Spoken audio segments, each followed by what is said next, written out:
family, how you doing today? I am so excited. I could not sleep waiting on this next guest, Liz Faublas. She has been a journalist over 25 years, Emmy-nominated, award-winning journalist, anchor, writer, producer, and publisher. And my friend, Liz Faublas. Hey, lady, how you doing? What has happened? What has been going on with you? 25 plus years. And I studied you. You've helped me. Wow. And I am humbled by that. I really am. It's a career trajectory that I'm very, very proud of. Yes. I started as an associate producer, worked my way up to anchor, and I think I did just about every job in between. And it just really helped build me up as a reporter and a journalist. I love the fact you're out of New York, born and raised. And Born we and were raised. talking about that, how New York is now with COVID. Oh, it's just, it's sad. It really is, because if you think about just how quickly New York moves, right? I think that's what people appreciate the most about the city. And to see that the major hubs in New York, like our downtown, our midtown area, our businesses, Broadway, we were just discussing that the fact that Broadway has been dark, unprecedented, it really does take some of the light out of the spirit of New York, because, our culture, our entertainment, and our business is really what we're about. So to have all that stuff slow down, it's just been really sad, and it's been an eye opener. This pandemic has really been, man, it's a reality check. I gotta tell you. It is. Let's look at you in action. Who is Liz Faublas? Let's look at you. Oh boy, here we go. Good evening. Welcome to Currents. I'm Liz Faublas. Food has arrived in Medaya. Dr. King, your uncle's legacy lives on in you and your cousins. It's like a generation of kings that are committed to the fight for unity, peace, and love. Do you see the same conviction in our country, leaders and Americans alike? New York City continues to dig out of the snow brought by Winter Storm Jonas. And while residents try to get to school and to work, some New Yorkers are using the snow as an opportunity to make some extra money. The energy is buzzing here on the convention floor. We are here on the night of Make America First Again for Mr. Trump's campaign. A Brooklyn native son was no match for a former New York State Senator last night. Hillary Clinton defeated rival Bernie Sanders in the heated primary. Mayor de Blasio, I work for the Diocese of Brooklyn. We proudly call ourselves the Diocese of Immigrants, and I think it's reflected here as well. Do you think the city is cohesive enough to support a Hillary campaign going forward, a Tim Kaine, Hillary Clinton campaign? Among the GOP leadership lining up with Trump, former gubernatorial candidate Carl Palladino. Palladino told reporters the committee has been planning this show of Big Apple support for 5 months. With regard to Latinos and minorities in general, big day, the Supreme Court meeting to take on the case of the Obama administration's immigration reform plan. The brazen assault of a Catholic priest leaves parishioners asking who would attack a man of God. Even from talking to your colleagues, from your peers in the industry, and from the extensive research that you've done, what's the sense you're getting about what comes next? What should we expect? It is being investigated as a hate crime. Police say individuals still unidentified attempted to torch the inside of St. Paul's Memorial Episcopal Church in Staten Island. I'm standing here with Senator James Sanders from Queens. We were just kind of sparring about the boroughs. I said I'm from Brooklyn. He says he's from Queens. But we've decided both boroughs are amazing. Senator Sanders, thank you so much for joining us. They want to teach, they want to inspire, and they want to unite. And they're hitting all the right notes with a little choreography as a bonus. Contests in Idaho, Utah, and Arizona will bring us closer to learning who will be the next president of the United States. Now, with so much at stake, I spoke to Mike Noble, a political consultant in Arizona. When Donald Trump said he wasn't ready to endorse House Speaker Paul Ryan, who's locked in a Republican primary, his not there yet language mirrored what Mr. Ryan said before his eventual Trump endorsement. The New York City medical examiner is ruling the death of Karina Vetrano a homicide by strangulation. Principal Latham says one of the main goals of St. Joseph High School's Fab Lab is to turn these students into creators instead of consumers. Imagine one day being able to create a heart or a prosthetic hand that will allow somebody to finally live their life to the fullest. B. And back to high C. High C, Right. and I just did a C scale.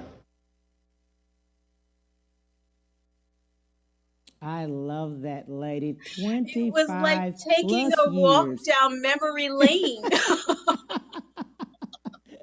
I love that. Let's think of that. Being a journalist all those years, how has it changed now? How have you looked at it and seen it? What's the differences? My goodness. Obviously, it definitely has changed. Like, that Yes. is a no-brainer, right? The entire terrain, the entire landscape of it. I think because there are so many different platforms now, obviously the competition has been ramped up. The kind of information that you get has been absolutely transformed. But the way the message is relayed, that's where I've seen like the biggest changes. You know, Yes. it was always journalism, as you know, Mm-hmm. has always been, you know, you want to be first, you want to be fast, and, Yes. and you always want to beat the competition. What I have seen as journalism, reporting, anchoring, anything that has to do with disseminating information is the accuracy of it Mm-hmm. has been kind of, you know, falling away. Right. And I am somebody, I have been a journalist that has always been very, very like razor focused on accuracy, to the point where news directors would say, you know what, now we got to get it out. We got to get it on the air. Come on, girl, let's do it. And I'm Yeah. like, oh, no, no, no, no. I would rather be right, Yes. and I would rather be accurate than beat the competition. And I may have to turn in my, you know, journalism card for that. But I always, you know what, I just always felt that I had a duty to the people that were watching. Yeah. People tune into you because they Yes. trust you, Yes. right? They Yes. tune into you to get the information. Mm-hmm. So who am I not to give them just the best of what I can give them, and in the right way? So, you know, so there were some clashes in the newsroom over the years. Like, I gotta be honest. Yes, I love that about you and the fact that you champion for women, especially African American women in the Oh, industry. yes. You're a champion Oh, for them. absolutely. And you pull I them with you. You help them. You educate them. You talk to them. How going up the ladder, 100%. how was that? Just, It was difficult. I'm not yes, gonna lie. I tell young girls that, especially because I am a big proponent of mentoring young girls to find yes, their voice and to just really, really be strong in yes. your convictions, in the way you present yourself, so on and so forth. And I tell them it's not easy, and Mm-hmm. it won't get easy, but you can handle it. Coming up for me, it was difficult. There was a misogynistic attitude in a lot of the newsrooms, you know, and people didn't think that women of color Mm-hmm. were capable of, or you know, had the talent, had the background, had the education, or had just the talent to be in the chair.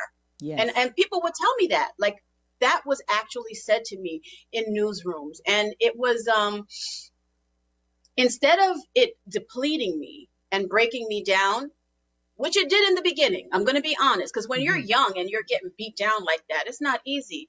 But as I got mature, found my voice, understood that I had the talent, understood that I deserved to be here just as much as anybody else, of color or not, man or woman, I owned it. I owned what I could do. I owned my career trajectory. I owned everything I did to work to where I got. And finally came to a place where I was just like, you know what? It's me and you, baby, toe to toe. We're going at it. You know, you could be good and I could be good. It really doesn't necessarily have to be a competition. I mean, you Right. know, you could be good at what you do. I could be good at what I could do, you know, and you're at this station. I'm at this station. Let's both elevate the profession together. Let's make it worth something. You know, we don't always have to be at odds. And that's what I tell young girls. I'm just like, you know, do your thing, stay in your lane, but be the best that you can be Yes. at what you're doing. You know, focus. We don't need to Mm-hmm. see what's happening in our peripheral. And, you know, own who you are and what you do and where you are. It's a message that I will never tire of delivering, ever. You've always delivered that to young girls, as well as mentoring them, African American women, as well as all Yeah. women, champion for all women, but especially Yes. young African American women, because you've been there. And Oh, sure. discrimination and racism is very real, and it's very much so now. Yeah, and it still exists, Yes. right? You know, and for anybody that says that it doesn't, you got to get your head out from the sand. Yes. You have to understand the reality of it, because if you don't own it, if you don't realize that it's there and admit that it's there, you're not going to be able to deal with it, right? As I was coming up, I dealt more with microaggressions. I didn't deal with flat out racism, but there were those little, those little comments, Yes. actions when it came to promotions or raises or people, having the seat Yes. before me. They didn't come out and say it was because I was a woman of color or a woman, but Yes. now that I'm more mature and I understand the way the business is, it was apparent now to me Right. that that's what it was. Right. And it still exists, and you have to know how to deal with it and be strong enough and fearless enough to take it on head on. I love this about you. Let's look at this video with the Bloomberg, because that was so strong. It showed I your love strength. Bloomberg. Yeah. Let's do this. Stocks All right. slumping today as investors were confronted by more disappointing economic data. But volume at the New York Stock Exchange was some of the lowest that we've seen all year. Elizabeth Faublas is at the New York Stock Exchange with the details. Elizabeth. Hello, Pim. How are you? Well, you know what? Economic data today serving more as an approach with caution sign on Wall Street. Investors taking a look into our wallets and not pleased at all with what they saw. We saw personal income rose less than expected in July, and that data comes courtesy of the Commerce Department. Now, that pullback, as you mentioned, adding to the reports that have been streaming in since last week, pointing toward a slowdown in growth during the second half of the year. Now, what could have been perceived as some upside, which was the fact that spending was up in July, fell short of being too positive, since without consistent growth in income, any increase in spending may be short-lived. That in mind, let's take a look at how stocks fared in the last session. Pretty steep losses across the board. We had the Dow, the S&P, and the NASDAQ taking a nasty slide. Now, Elizabeth, on the flip side of that, corporate America not being conservative with cash on the so-called merger Monday, for example. You are so right about that. Corporate America not too squeamish about spending a lot of money to expand their businesses. First off, we had Intel agreeing to buy the wireless operations of Infineon Technologies for about $1.4 billion. And this gives Intel a foothold in the mobile phone business, which has struggled to crack for more than a decade. Intel closing out the day Intel closing out the day on the low side. We also have 3M talking about merger Monday, more than just Post-its right now, especially after agreeing to buy Cogent for $943 million.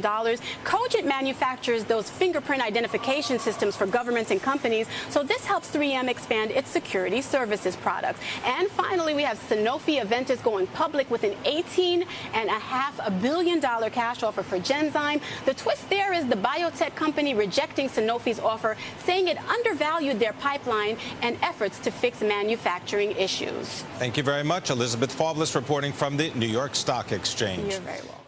I love that. Just to be on the stock Such a different exchange look. and just to do the news there and just to be educated and know what you're talking about, lady. How did you Absolutely. get there? Gosh. Well, that was that came about three jobs in, because I started, it was the trajectory of a career when it comes to being a reporter and an anchor is not necessarily always straight up. Right. So I started as a production assistant at a very small television station. Then I moved on to Time Warner, which was huge. From Time Warner, I went to the Today Show. I was at the Today Show for about 18 months. I went back to New York 1, and then somebody just offered me a position at Bloomberg Television. They said, hey, they have some production assistant positions available. Would you be interested? And I learned you can't be complacent in this career. I was happy at New York 1. It was a steady paycheck, and I knew, at least for the short term, I would have a definite job. But I took the leap. I said, you know what? Let me try it. Moved my way over to Bloomberg. I was there for 14 years, and I went from a production assistant to a associate producer to the producer of the Closing Bell, which was the 4:30 Closing Bell, which is a huge program for that particular station. And then from reporting to doing some anchoring over there. So that was a great time for me. I learned a lot. I saw my career flourish there a great deal. And you want to talk about building some muscle as a woman? woman of color, Yeah. try being on the floor of the New York Stock Exchange during the trading session, Yes. trying to deliver these live hits. And these traders, they're about their money. Right. They're about, making these sales and making sure that their clients are getting paid. So you have to see them just walking past and bumping you and completely not respecting your space as a Right. reporter. But you know what? You learn to stake your claim. You learn to stand your ground, and you take the bumps and the bruises, because I mean they're at work. Right. They are. That's pretty much their domain. So you respect that. But once they see that, you're also able to hold your ground, do what you need to do, and deliver your news at the same time that they're making their trades, you make friends. They learn to respect you a little bit more, and it becomes very kumbaya at some point. I love that. Lady, you are an author of a new book, and you do some producing of other books, and you publish other books. Number I do. one bestsellers. Let's talk about this new one. We're talking about You Have a Superpower. Yes, we are talking about You Have a Superpower. mndpi meets Ezekiel and Kiara. We Don't Understand Racism. So it's part of a 4-part series. The latest book in the series is intended to help kids understand the current climate we're in today, as best you could, right? Because you figure little kids, it's not that easy to do it. So I really had to sit down and write in such a way that I'm not like terrifying them.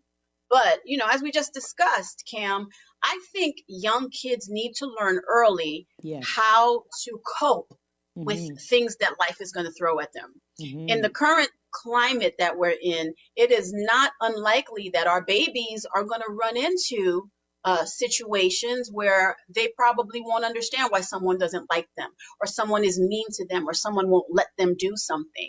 Right. But if you arm them with the information and the knowledge that, you know what, this has been going on for a very, very long time. Mommy went through it. Grandma and grandpa went through it, great grandma, great grandpa, and so on and so forth went through it. And as far back as, the 50s, the 60s, and the 40s, someone has been fighting for you, young Ezekiel, baby of color, to have a voice and to be able to do things in life that otherwise you would not be able to do. So that's what we Don't Understand Racism is about. Ezekiel has a little friend, Kiara, who's a little young white girl. They're best friends. So they don't understand. They're like, we get along. We don't understand why other people in society don't get along. mndpi is the superhero, a Black female Haitian superhero. I love my culture. my mndpi is the only superhero of that kind, and her role in the Superpower books is to let children know what their superpowers are. And Ezekiel and Kiara discover that their superpower is showing society that a young Black boy and a young white girl can get along and be best friends and share their PlayStation and not have arguments and really like each other. So imagine being the age of 6 or 7 and owning that superpower. Imagine how you can take that through the rest of your life and really make changes in society. And that is the real purpose of the book for me. Like, how do we teach our children to own what they're good at and use it to change society for the better? That sounds great. We'll be right back. Yeah. We're going to take a break, and we'll be talking to our lady about that, Liz Faublas. We'll be right back to the Cam Hill Show after these messages.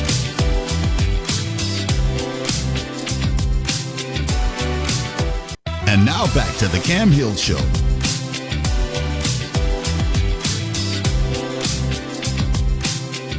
Hey, thank you so much for coming back, Liz Faublas. Liz, let's pick up where we left off. We were talking about your book. It was You Have a Superpower, but the thing I love, it's part of Prairie View's curriculum. I'm sorry. Every time I hear that, I get so excited and happy. Yes, Prairie View A&M picked up the book.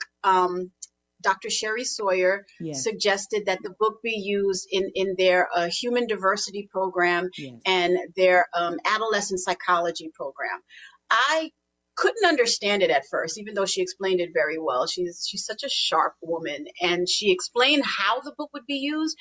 But last week, I finally saw the presentations of the students having read the book and applied it to different philosophies of psychology. Oh, Cam, I didn't know I had written such a book. They literally were comparing different aspects of psychology, the greatest psychological minds, and how they are applicable to the age group that, like, Ezekiel is in, Mia is in, Ava is in, which are the characters in my other books, and how they go through these different levels of formation and what they're thinking and how they feel and how their actions are actually connected to the age group that they're in with regard to psychological philosophies and ideals. I was blown away. I thought I was just writing some really cute children's books to show kids about their superpower and to encourage kids, to be confident, and anti-bullying.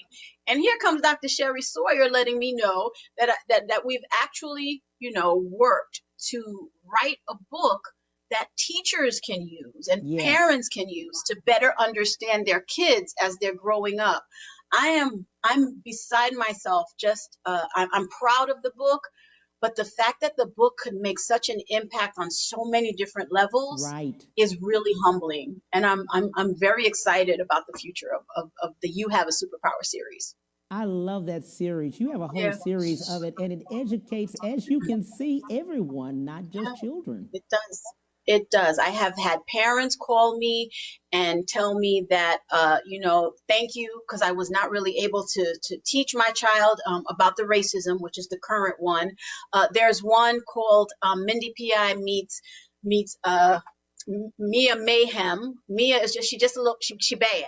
She's running all over the place and she's knocking stuff down, and her mom is at her wit's end. So you don't really know how a superhero can fly in and help this child understand her superpower. But the point is, every child has something to offer the world.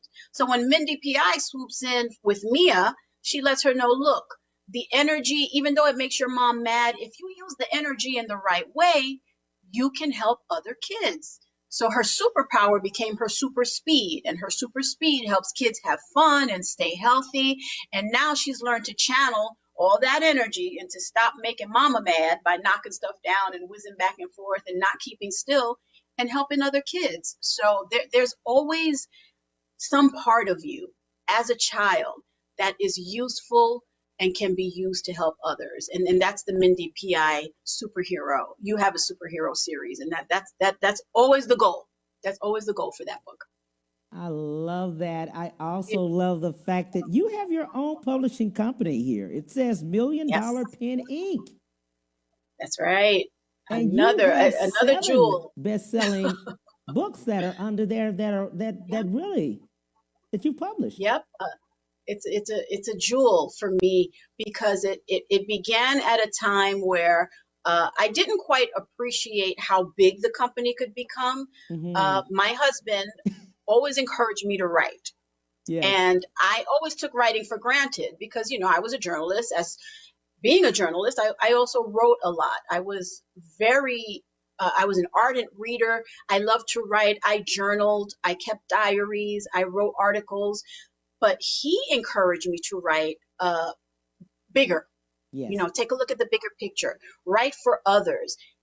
Finally, in conversations with him, we decided to write his first book. And that was called Life Is Not Complicated, You Are.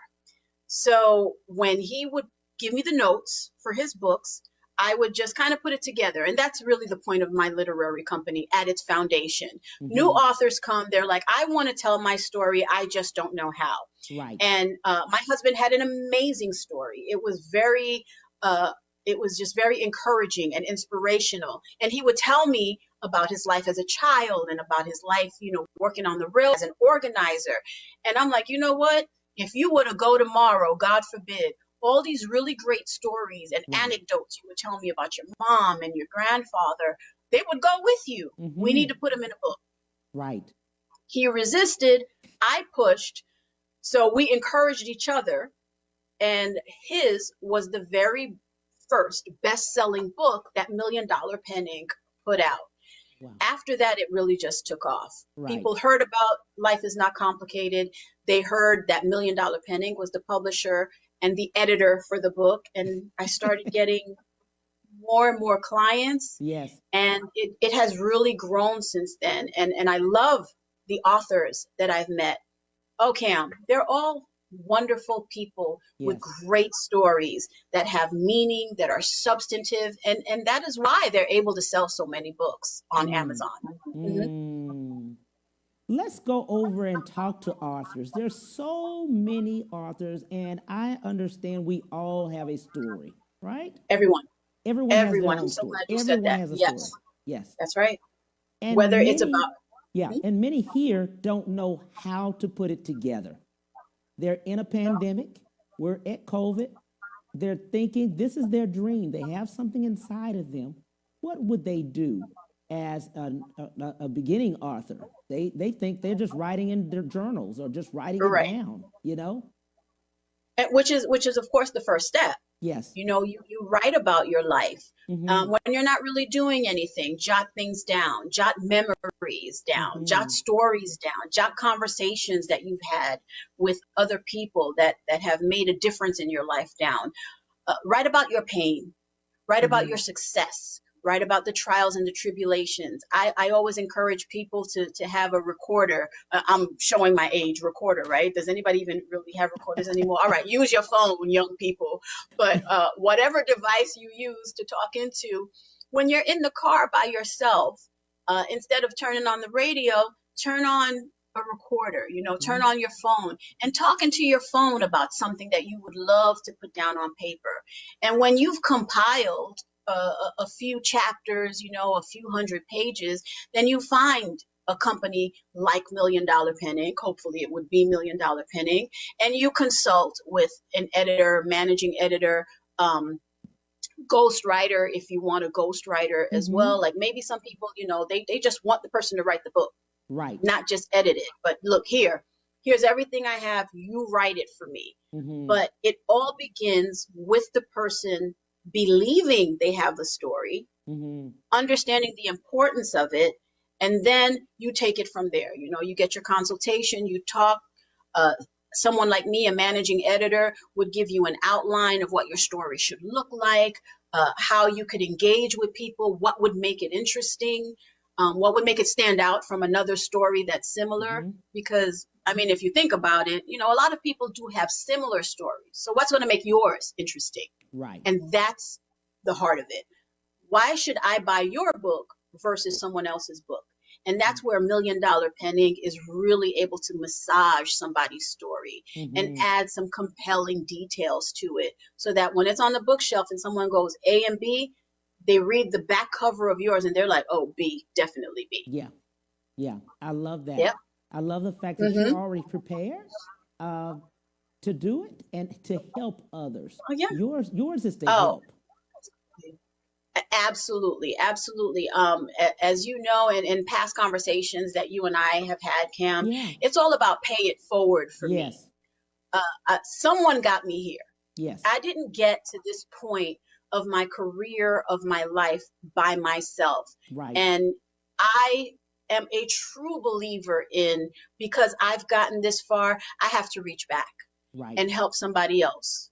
Right. And hopefully I will guide them and mentor them so that they do the same. I mean, I got a text today from a young mentee that meant a lot to me, because she wanted to for $1 Pen Inc. But unfortunately with the pandemic, it just couldn't happen. And you know how young kids are these days. You know, they get an idea in their head, it doesn't work out, and they move on. Her text today was, I was really disappointed that I couldn't work with you, but I really want to start talking with you today about working for you next summer. That's unheard of to me with this generation. Right. And I just would love to think of it as a testament of me telling her, look, don't give up. If I don't answer a phone call on Tuesday, call me back on Wednesday. If I don't text you back on Wednesday, call me back on Friday. And this young lady has really just been persistent.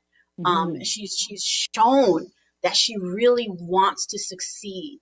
and be part of the company. And that means a lot to me, that this generation, there are members of this generation that are really that focused and ready to do the work. I love that. You Yeah. have done a lot over the years. I love your TV show that you had. Let's talk about it. Let's talk about the other 99 times. The other 99 times, Count Your Blessings, Yes. also came from a book. It was adapted from a book from author Carlos Wallace. And the premise of the book was, we spend so much time thinking about that one time things went wrong, right? We focus on it. We're obsessed with it. It ruins our day. Sometimes it could ruin a week, it can a life, unfortunately. And we don't stop to think about the other 99 times that things went right. Like, that is the philosophy that inspired the other 99 times, Count Your Blessings, which people could actually watch now on Amazon. We got a group of guests together for the 2 seasons that the show was running, where they would share aspects of their life that people would shake their head and say, I could never have recovered from that. Cancer survivors, death in the family, people that had suffered like thousands and thousands of dollars of financial loss, people who watched their family fall apart. We had a story of a man whose child was kidnapped by its mother. He was a young boy. The mother dressed him as a girl for 2 years in order for her to kind of just skirt the law and keep him from his dad. Those two, the father and the son, were on set for one of our segments, and they talked about their journey into finding each other again. And the main thread with all of our guests was, we won. We were victorious. We didn't let our struggles, we didn't let anything disastrous in our life keep us from just surviving and being the best that we can be. And they still have faith. They're not bitter.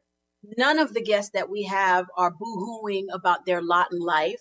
They're just happy to be alive, and many of them use what they've learned from their experience to help other people. So that's a show that I'm very proud of. It's the other 99 times, Count Your Blessings, because especially now in this pandemic, where we're pretty much just overwhelmed by job losses, financial strains, the deaths in our family, it at some point you have to sit back and say, okay, but I have the breath in my lungs. I was able to eat breakfast today. I had a roof over my head. Whatever it is, you can pinpoint that was a good thing. Make that your focus, even if it's for an hour. Absolutely. Because let's do this. We're going to look at it. Yeah, we're going to look at it. Okay. We're going to look at an option, and then we'll go to break. So let's look at the video, and then we'll go to break. See you on the other side of that. I'm Liz Faublas, host of The Other 99 Times, Count Your Blessings. A new set, a new season, more powerful stories of deep faith, perseverance, and redemption. The show is going to be extraordinary this season. You don't want to miss it. Please tune in. The Other 99 Times, Count Your Blessings, Season 2. And now back to the Cam Hill Show.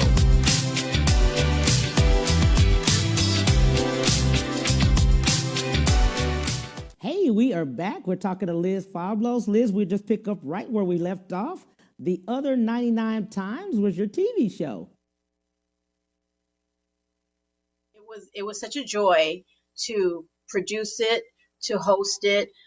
Thankfully, Carlos was a creative consultant in the show. He had a hand in it. He gonna have a hand in it. He gonna have a hand in it.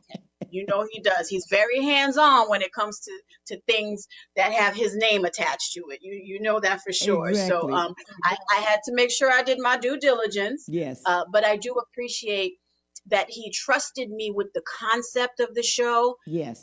With steering the show to a point where we could actually get it on the air, and also to be able to now have it on Amazon, because the stories are amazing, and that's my passion, storytelling. The triumph behind the stories are inspirational, and that's something we need a whole lot more of these days. Yes. So It was an important show when we produced it, and it continues to be an important show. It definitely has longevity. Absolutely. Lady, you're an actress. I just read that. I was like, whoa, you Well, that's are. one man's opinion. Some people might differ. I don't know, but yes, I have. I've done a couple of commercials, but and that was many moons ago before I was full on journalist. But I had an opportunity to work with Daniel Roebuck, who I love. Danny Roebuck. He's been in everything from the series Lost to Law and Order, and I'm Yes. obsessed with Law and Order. So I've obviously have seen every episode that Danny's Right. been in. But he was also a contributor to my former television station. We met one day, and he literally, and it really happened like this. I am not making it up. He goes, "You know what? You would be really great for a part I'm working on for a movie that I'm directing and producing." And I'm just like, yeah, right. Okay. Where have I heard this before? Probably a Law and Order episode. And lo and behold, he comes back like 2 months later, and he said, "I want to send you a script." And I'm like, okay. He sends the script. I'm blown away by it because it really is. It is also a great story of just, fighting through pain and fighting through disease and fighting through hurt to get to a higher road. And I played Nurse Wendy Yes. in the movie. It's called Getting Grace. We filmed for maybe it was like 3 months in Lehigh Valley, Pennsylvania, which is beautiful, by the way. Anybody, even if you're coming in from H-Town and you come to New York and you want to go to somewhere in the outerlying areas, Lehigh Valley is absolutely beautiful. Yes. Amazing experience. I learned a lot. I worked with great people, and I got a really cool movie credit out of it. Sounds good. Let's see this video real quick. We're just looking at videos all day. Okay. Let's look at the video. Here you go, honey. Next class in 3 days. Dr. Winslow, line 1, please. Oh, okay. Thank you. I got it. He doesn't even know I exist.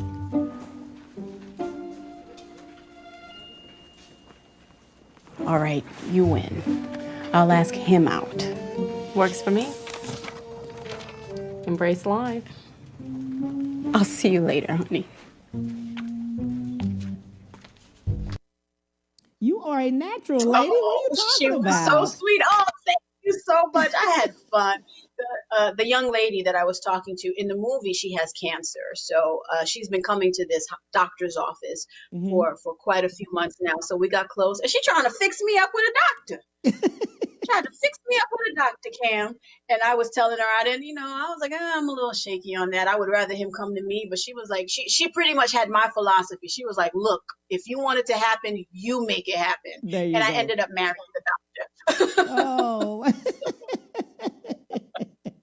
See what happens when you take control of your life. There you go. There you go. And you tell ladies that. You tell ladies and you champion for That's them. And you say right. take control of your life. Yeah.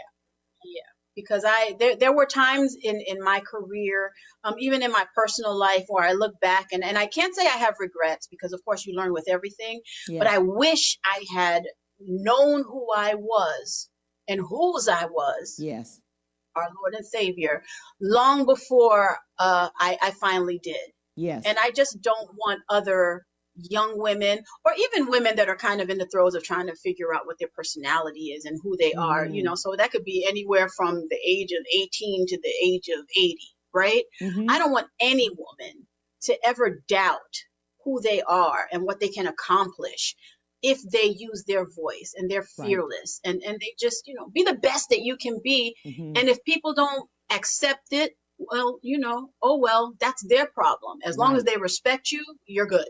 I love that. I also was, just looking at the fact 25 plus years of journalism, you having to dress up, you having to be there on time, you having to a ritual running and through the New York folds of everything, just the world. And now deciding, look at COVID. Look at COVID. Decided I'm going to stop you right in your tracks, and COVID hit around the time that I decided that I was no longer going to be in the chair. I wanted to take my business on full throttle. Right. I wanted to become just a better version of myself. And I was in a situation prior to taking Million Dollar Penning completely on 100% where I was still limited. I still had to hear what a news director had to say and adhere to what a news director had to say. And I still had to adhere to what viewers thought. You'd be very surprised how many viewers would call and say, I didn't like what you were wearing the other day. And then have a news director say, no more red. You could never wear red again. And it's kind of just like, what? Are you kidding me? Especially when you have a personality like mine, where it's kind of just like, okay, now I'm not going to do anything detrimental to the station, but you're not just going to sit here and dictate every aspect of my life. You get to that age where it's kind of just like, oh. So I decided it was time for me to take control of me. Yes. And what I wanted to do. So when COVID hit, I was in full throttle mode with Million Dollar Penning. We had gotten new clients. We were working on PR campaigns, branding and imaging, which is also something that the company does. We were building our web design business. Mm-hmm. I can't say that our work slowed to the degree that other companies and businesses did. And for that, I'm grateful. Mm-hmm. While there were clients that had to pull out, obviously because of financial constraints, Right. we have been able to, by the grace of our God, Yes. and by the virtue of our team, like we had a really great team that hung in there through the ups and the downs, the highs and the Right. lows, and we've been able to maintain. We published one book throughout COVID. Right. And we also published 2 of my series. So what COVID taught me, while it was a difficult time, it was, if you want to get something accomplished, you're going to find a way to do it. You will. And if you can't find it from, from this portion of your life, you're going to pull it from another portion. But if you really want to make it happen, you're going to find a way to do it. So that was the wake up call for me with regard to the pandemic and with regard to COVID.